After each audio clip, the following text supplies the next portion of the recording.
کہا جاتا ہے کہ سلطان صلاح الدین ایوبی ہفتے میں 2 بار کچھ قاضیوں کے ساتھ بیٹھتا ہے اور لوگوں کے مقدمات سنتا ہے اور انصاف کرتا ہے۔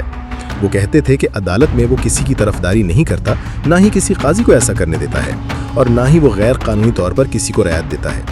اگر کوئی سلطان یا اس کے بیٹوں کے خلاف مقدمہ کرتا ہے تو سلطان اور اس کے بیٹے خود عام لوگوں کی طرح عدالت میں حاضر ہوتے ہیں۔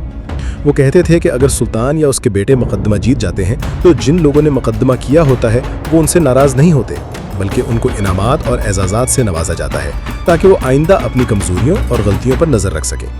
اور وہ اتنے رحم دل ہیں کہ ایک بار ایک عیسائی قیدی کو سلطان کے سامنے پیش کیا گیا جو خوف کے مارے کانپ رہا تھا، لیکن جیسے ہی اس نے سلطان کو دیکھا، کہا، سلطان کا چہرہ دیکھنے سے پہلے میں بہت ڈرا ہوا تھا، لیکن اب جب میں نے سلطان کو دیکھا ہے تو مجھے یقین ہے کہ وہ میرے ساتھ برا سلوک نہیں کرے گا۔ یہ سن کر سلطان مسکرایا اور قیدی کو آزاد کر دیا۔